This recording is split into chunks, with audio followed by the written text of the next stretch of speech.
우리나라 사람 누구나 한 번쯤은 걱정하는 질병, 바로 위암입니다. 우리나라 위암 발병률이 세계적으로 비교적 높은 편에 속한다고들 하는데요. 교수님, 실제로 위암이 걱정되어서 내원하는 그 환자분들이 굉장히 많은가요, 요즘 들어? 네, 아직도 우리나라는 환자분들이 걱정이 돼서 내시경을 많이 하시는 편이고, 그렇구나. 요즘에는 스트레스도 많아서 속 쓰리신 분들, 위염 달고 사시는 분들도 많으시잖아요. 그러다 보니까 내시경을 비교적 자주 하시는 분들도 있고 정기적으로 하시는 분들도 있습니다. 그러면서 진단이 되어서 내원하시는 분들이 있습니다. 그렇군요. 그렇다면 시민분들은 위암을 어떻게 생각하고 있는 질병인지 또는 위 건강을 위해서 무엇을 하고 계시는지 한번 여쭤봤거든요. 화면으로 한번 만나보시죠. 네. 갑자기 체중이 빠지거나 배가 많이 아프면 위암을 의심해 봐야 된다고 들었습니다. 웬만하면 맵고 짜게 안 먹으려고 노력하고 있어요. 한국인들이 많이 걸리는 병으로 알고 있습니다. 배가 오랫동안 아프면은 위암을 의심해 봐야 된다고 들었습니다.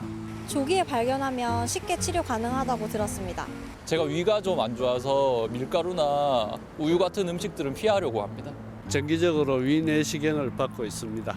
교수님, 역류성 식도염 증상이 있으면 위암 걸릴 확률이 높아진다는데 사실인가요? 그 부분은 조금 애매할 수 있습니다. 역류성 식도염이라는 증상을 말씀을 하셨는데 위염이 있거나 또는 위궤양이 있거나 또는 위암이 있거나 그런 여러 가지 증상이 있어도 그러한 증상들이 나타날 수 있습니다.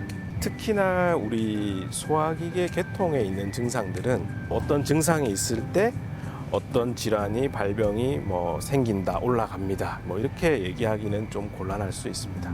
그래서 조기 위암 같은 경우에도 증상이 없는 경우가 사실은 대부분입니다.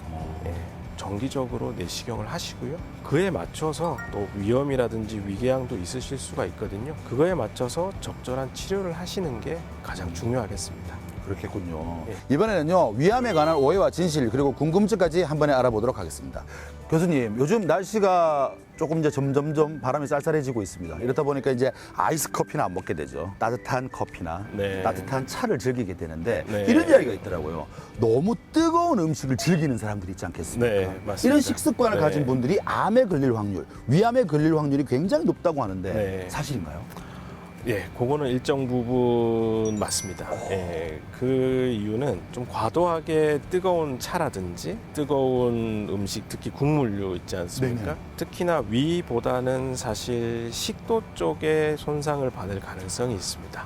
이제 그런 악성, 암이라고 하죠. 질환이 발생할 가능성이 좀 높아지고요. 또 그런 국물류가 또 대부분 짜고 또 자극적이고 이러지 않습니까? 그래서 오랜 기간 드셨을 때는 아무래도 위에도 안 좋은 영향을 좀 끼칠 수가 있어서 과도하게 뜨거운 음식이 들어갔다 하면은 바로 뱉으시는 게 사실은 맞고요. 그래요? 네. 그런 뜨거운 음식, 국물류는 웬만하면 피하시는 게 좋을 것 같습니다. 뜨거운 거 들어갔을 때 그냥 좋다는 것은 사실 식도를 좀 손상시키고 있는. 맞습니다. 타 들어가는 느낌이 아시잖아요. 네. 네, 그런 게 몸 입장에서는 정말 좋지 않은 상황입니다. 교수님, 네. 또 하나 궁금한 점이 있는데요.